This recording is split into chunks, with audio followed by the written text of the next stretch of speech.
പരിശുദ്ധ പരമ ദിവ്യകാരുണ്യത്തിന് എന്നേരവും ആരാധനയും സ്തുതിയും പുകഴ്ചയും ഉണ്ടായിരിക്കട്ടെ. പരിശുദ്ധ പരമ ദിവ്യകാരുണ്യത്തിന് എന്നേരവും ആരാധനയും സ്തുതിയും പുകഴ്ചയും ഉണ്ടായിരിക്കട്ടെ. പരിശുദ്ധ പരമ ദിവ്യകാരുണ്യത്തിന് എന്നേരവും ആരാധനയും സ്തുതിയും പുകഴ്ചയും ഉണ്ടായിരിക്കട്ടെ. പ്രതിവചന സങ്കീർത്തനം 19-ാമത്തെ സങ്കീർത്തന ഭാഗത്ത് നിന്നാണ്. ആകാശം ദൈവത്തിൻ്റെ മഹത്വം പ്രഘോഷിക്കുന്നു. ആകാശം ദൈവത്തിൻ്റെ മഹത്വം പ്രഘോഷിക്കുന്നു. എൻ്റെ കുടുംബത്തിനുള്ളിൽ പ്രഘോഷിക്കപ്പെടുന്നത് കർത്താവിന് വേണ്ടിയിട്ടുള്ള മഹത്വമാണോ എന്ന് ആലോചിച്ച് നോക്കേണ്ട ദിവസമാണ്. കാരണം സുവിശേഷം നമ്മളെ ഓർമ്മപ്പെടുത്തുന്നത് അശുദ്ധിയെക്കുറിച്ചാണ്. ഇങ്ങനെ ഉള്ളിൽ നിറഞ്ഞിരിക്കുന്ന അശുദ്ധിയെക്കുറിച്ചിട്ട്, കുടുംബത്തിൻ്റെയും ജീവിതത്തിൻ്റെയും ഉള്ളിൽ നിറഞ്ഞിരിക്കുന്ന അശുദ്ധതയെക്കുറിച്ചിട്ട്, പുറമേയുള്ളതെല്ലാം കഴുകി വെടിപ്പാക്കി മറ്റുള്ളവരെ കാണിക്കാൻ വേണ്ടി വളരെ ഭംഗിയായി നടക്കുമ്പോഴും നമ്മുടെ ഉള്ളിനുള്ളിലും നമ്മുടെ കുടുംബത്തിനുള്ളിലും ജീവിതത്തിനുള്ളിലും നിറഞ്ഞു വരുന്ന അശുദ്ധിയെക്കുറിച്ചിട്ട്. ഒന്നാമത്തെ വായന ആ അശുദ്ധി എന്താണെന്ന് നമ്മളോട് പറഞ്ഞു തരുന്നുണ്ട്. ദൈവമായ കർത്താവിനെ, സ്രഷ്ടാവിനെ തിരിച്ചറിയാതെ സൃഷ്ടികൾക്ക് പിന്നാലെ പായുന്നതിനെയാണ് അശുദ്ധി എന്ന് പറയുന്നത്. സൃഷ്ടാവിനെ തിരിച്ചറിയാതെ സൃഷ്ടിക്ക് പിന്നാലെ പായുന്നതിന്. 33-ാമത്തെ സങ്കീർത്തനം നമ്മളെ ഓർമ്മപ്പെടുത്തുന്നുണ്ട്. കർത്താവ് ദൈവമായിട്ടുള്ള ജനവും അവിടുന്ന് തനിക്ക് വേണ്ടി തിരഞ്ഞെടുത്ത ജനതയും ഭാഗ്യമുള്ളവരാണ്. ഭാഗ്യമുള്ളതിൻ്റെ കാരണം ഇതാണ്. കർത്താവ് ദൈവമായിട്ടുള്ള ജനം, അവിടുന്ന് തനിക്ക് വേണ്ടി തിരഞ്ഞെടുത്ത ജനത, സ്രഷ്ടാവിനെ തിരിച്ചറിയുകയും അവന് വേണ്ടി നിലനിൽക്കുകയും അവൻ്റെ സ്വന്തമായി എന്നും ജീവിക്കുകയും ചെയ്യുന്നൊരു ജനത. നിയമാവർത്തന പുസ്തകം 4 നമ്മൾ ഇപ്രകാരം വായിക്കുന്നുണ്ട്. നമ്മൾ വിളിച്ചപേക്ഷിക്കുമ്പോഴൊക്കെ നമ്മുടെ ദൈവമായ കർത്താവ് നമുക്കൊപ്പമുള്ളതുപോലെ ദൈവം ഇത്ര അടുത്തുള്ള വേറെ ഏത് ശ്രേഷ്ഠ ജനതയാണുള്ളത്? വേറെ ഏത് ശ്രേഷ്ഠ ജനതയാണുള്ളത്? നമ്മുടെ വിശുദ്ധിയുടെ കാരണം, നമ്മൾ വിശുദ്ധരായിരിക്കുന്നതിൻ്റെ കാരണം അവിടുന്ന് നമുക്ക് തനിക്ക് വേണ്ടി തിരഞ്ഞെടുത്ത ജനതയായതുകൊണ്ടാണ്. അവിടുന്ന് നമ്മുടെ ദൈവമായതുകൊണ്ടാണ്. നമ്മുടെ വിശുദ്ധിയുടെ മാനദണ്ഡം അതാണ്. മറ്റെന്തിനൊക്കെയോ നമ്മൾ സ്ഥാനം കൊടുത്തു കഴിയുമ്പോൾ നമ്മൾ അശുദ്ധരായി മാറുന്നു എന്നുള്ളതാണ് വചനം പറയുന്നത്. അതാ പറഞ്ഞേ, നമ്മുടെ കുടുംബത്തിൻ്റെ ഉള്ളിൽ കർത്താവിനേക്കാൾ മറ്റെന്തിനൊക്കെയാണ് സ്ഥാനം കൊടുത്തിരിക്കുന്നതെന്ന് ആലോചിച്ച് നോക്ക്. അശുദ്ധി എത്രമാത്രമുണ്ടെന്ന് നമുക്ക് മനസ്സിലാവും. വെറുതെ ഒരു സിമ്പിൾ എക്സാമ്പിൾ എടുത്താൽ മതി. ഒരു മനസ്സമ്മതം നടക്കുന്നു, ഒരു മാമോദീസ നടക്കുന്നു. അന്ന് എത്ര പേര് പരിശുദ്ധ കുർബാനയ്ക്ക് പോകുന്നു ആ കുടുംബത്തിൽ നിന്ന്? ഒരു മാമോദീസ, ഒരു മനസ്സമ്മതം, അന്നൊന്നും നമുക്ക് വേറെ പരിശുദ്ധ കുർബാനയില്ല. കർത്താവിനേക്കാൾ വലിപ്പത്തിൽ മറ്റെന്തിനൊക്കെയോ സ്ഥാനം കൊടുക്കും. അല്ലെങ്കിൽ ഒരു വിരുന്നുകാർ വരുന്നു. ഞാൻ ഇന്നും അഭിമാനത്തോടു കൂടി ഓർക്കുന്നൊരു കാര്യം ഇതാണ്. 8 മണിക്ക് വീട്ടിൽ പ്രാർത്ഥന നടക്കുന്ന സമയമാണ്. ആരെങ്കിലും വിരുന്നുകാർ വന്നാൽ അപ്പൻ്റെ നിർബന്ധം കൊണ്ട് തന്നെ അവരുടെ മുൻപിലുള്ള ഓപ്ഷൻ അതാണ്. ഒന്നില്ലെങ്കിൽ ഞങ്ങളുടെ കൂടെ ഒരുമിച്ചിരുന്ന് മുട്ടുകുത്തി പ്രാർത്ഥനയെല്ലാം, അല്ലെങ്കിൽ പോയിട്ട് തിരിച്ച് വേറെ എപ്പോഴെങ്കിലും വരാം. പ്രാർത്ഥന മാറ്റില്ല, പ്രാർത്ഥന മുടക്കില്ല, ഒരു കാരണവശാലും മുടങ്ങാൻ സമ്മതിക്കില്ല. ടി വിയിലൊക്കെ ചിത്രഹാരമൊക്കെ കണ്ടുകൊണ്ടിരുന്നൊരു സമയമൊക്കെ ഉണ്ട്. ചിത്രഗീതം ഉണ്ടായിരുന്ന സമയമുണ്ട്. ഇതൊക്കെ 7:45 തുടങ്ങിയിരുന്നത്. 8 മണിക്കാണ് വീട്ടിലെ പ്രാർത്ഥന. 2 പാട്ടിന് ശേഷം ഓടി വീട്ടിലെത്തിയിരിക്കണം. കാണാൻ പോയിക്കോ, ടി വിയൊക്കെ കാണാൻ പോയിക്കോ. വേറെ വീടുകളിൽ പോകണമായിരുന്നല്ലോ അന്ന്. കാണാൻ പോക്കോ. പക്ഷേ തിരിച്ചു വരുമ്പോൾ 8 മണിക്ക് മുൻപിൽ ഇവിടെ എത്തിയിരിക്കണം. 2 പാട്ട് കാണാൻ പറ്റുള്ളൂ. ഇന്ന് അതെത്ര മനസ്സിലാവുമെന്ന് പിടുത്തമില്ല. പക്ഷേ അന്നുണ്ടായിരുന്നവർക്കറിയാം.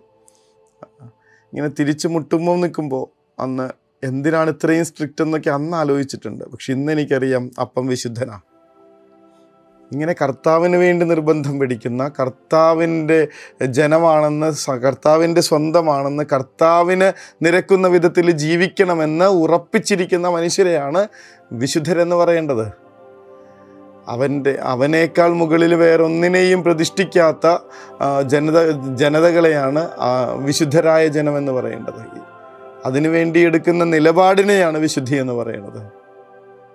തമ്പുരാനെ, ഞങ്ങൾ നിന്നേക്കാൾ മുകളിലായിട്ട് പ്രതിഷ്ഠിച്ചിരിക്കുന്ന പലതിനെയും ഓർത്തെന്ന് മാപ്പ് ചോദിക്കുകയാണ്.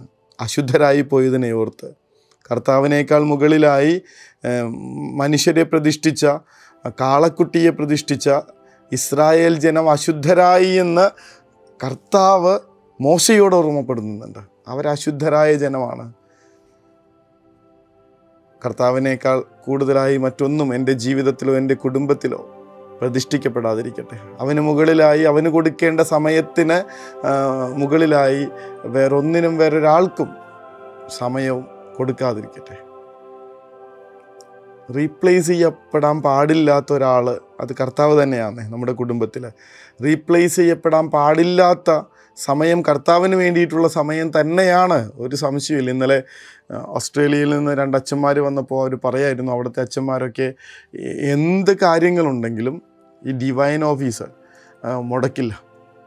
അതിപ്പോൾ ഏത് വീട്ടിൽ നിന്ന് വന്ന എന്ത് തിരക്കാണെന്ന് പറഞ്ഞാലും, ഒരാൾ അത്രയ്ക്ക് മരിക്കാൻ കിടക്കുന്നെന്ന് പറഞ്ഞാലും ഡിവൈൻ ഓഫീസ് ചൊല്ലുന്നിടത്ത് നിന്ന് അവർ എഴുന്നേറ്റ് പോവില്ല. അത് നമ്മുടെ ഇവിടെ വെച്ച് നോക്കുമ്പോൾ അത് ശരിയല്ലല്ലോ എന്നൊക്കെ നമുക്ക് പല കാരണങ്ങൾ പറയാം. മരിക്കാൻ കിടക്കുന്ന ഒരു രോഗിക്ക് അന്ത്യകൂദാശ കൊടുക്കുക എന്നുള്ളത് അതിലും പ്രധാനപ്പെട്ടതല്ലേ എന്ന് ചോദിക്കാം. പക്ഷെ കർത്താവിനോട് കൂടെ ഇരിക്കുന്ന, അവന് വേണ്ടി സമയം മാറ്റിവെക്കുന്ന ഈ അച്ഛന്മാർക്ക് വേണ്ടിയിട്ട് കർത്താവ് ഈ രോഗിയുടെ മേൽ അത്ഭുതം പ്രവർത്തിക്കാതിരിക്കുമെന്ന് തോന്നുന്നുണ്ടോ? കർത്താവിന് വേണ്ടിയിട്ട് സമയം മാറ്റിവെക്കും. മലിനമായ ഈ മൺകുട മങ്ങിയ തിരുപ്പാദ സന്നിധിയിലെന്ന് പറഞ്ഞ് കരഞ്ഞുകൊണ്ടിരിക്കുന്ന ഈ ജയിലിൽ നിന്ന് വന്ന കുറച്ച് മനുഷ്യരെക്കുറിച്ച് നമ്മൾ നേരത്തെയും സൂചിപ്പിച്ചിട്ടുണ്ട്.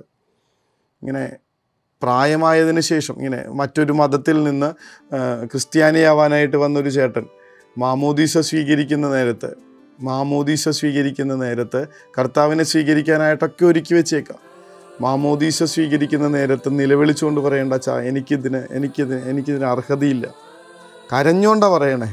ഇത്രയും കാലം ക്രിസ്തുവിശ്വാസത്തിൽ ജീവിച്ച ഒരാൾക്ക് പോലും തോന്നാത്ത ഒരു കരച്ചിൽ, കാണാത്ത ഒരാളിൽ പോലും കാണാത്തൊരു കരച്ചിൽ, അച്ഛാ എനിക്കിതിന് അർഹതയില്ല ഈ പരിശുദ്ധ കൂദാശ സ്വീകരിക്കാൻ, ഈശോയെ സ്വീകരിക്കാൻ. ഇവരെ അവിശുദ്ധരെന്ന് പറയണ്ടേ? തമ്പുരാനെ, ഞങ്ങളുടെ കുടുംബത്തിലെ അശുദ്ധി എടുത്തു മാറ്റണമേ.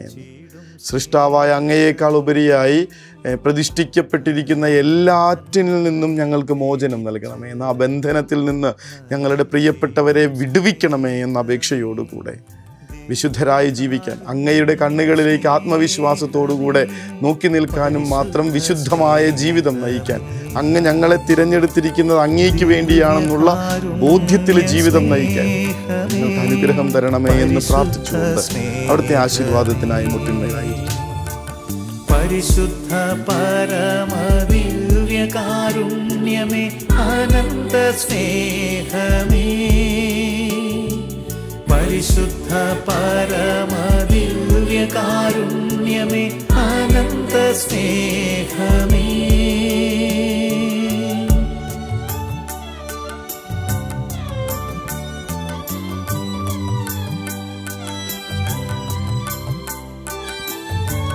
പരിശുദ്ധ പരമ ദിവ്യകാരുണ്യത്തിന് എന്നേരവും ആരാധനയും സ്തുതിയും പുകഴ്ചയും ഉണ്ടായിരിക്കട്ടെ. പരിശുദ്ധ പരമ ദിവ്യകാരുണ്യത്തിന് എന്നേരവും ആരാധനയും സ്തുതിയും പുകഴ്ചയും ഉണ്ടായിരിക്കട്ടെ. പരിശുദ്ധ പരമ ദിവ്യകാരുണ്യത്തിന് എന്നേരവും ആരാധനയും സ്തുതിയും പുകഴ്ചയും ഉണ്ടായിരിക്കട്ടെ. ആശുപത്രി കിടക്കയിൽ കിടന്നൊരു ചെറുപ്പക്കാരൻ പറയുന്നത് ഓർമ്മയുണ്ട്. My God is not that cheap. എൻ്റെ സമയവും സൗകര്യമൊക്കെ അനുസരിച്ച് പോയി കാണേണ്ട ഒരാളല്ല ഈശോ. ചെയ്യേണ്ട കാര്യങ്ങളല്ല കൂദാശകൾ. എൻ്റെ സമയത്തിനും സൗകര്യമൊക്കെ അനുസരിച്ച് കാണേണ്ട ഒരാളല്ല Isho. My God is not that cheap. അത്രയ്ക്ക് വിലകെട്ടൊരു ദൈവമല്ല ഇതെന്ന് തിരിച്ചറിയുന്നവരാരോ അവരാണ് വിശുദ്ധിയിലൂടെ ചരിക്കുന്നവർ. എൻ്റെ ഇപ്പോഴുള്ള നടപ്പ് വിശുദ്ധമായ വഴിയിലൂടെയാണോ എന്ന് ആലോചിച്ച് നോക്ക്. കർത്താവിനേക്കാൾ കൂടുതൽ മറ്റെന്തിനെയെങ്കിലും പ്രതിഷ്ഠിച്ചിട്ടുണ്ടെങ്കിൽ ഈ രാത്രിയിൽ അത് പറിച്ചു മാറ്റാനും ആ ബന്ധനത്തിൽ നിന്ന് മോചനം നേടാനുമുള്ള സമയമാണെന്നറിയണം. സ്വർഗ്ഗം അനുഗ്രഹിക്കട്ടെ. കരുണതൻ കയർ പിടിച്ച് നയിച്ചിടും സ്നേഹമേ, ദിവ്യകാരുണ്യ സ്നേഹമേ, പരിശുദ്ധ സ്നേഹമേ, പരിശുദ്ധ പരമദിവ്യകാരുണ്യമേ, അനന്ത സ്നേഹമേ, പരിശുദ്ധ പരമദിവ്യകാരുണ്യമേ, അനന്ത സ്നേഹമേ.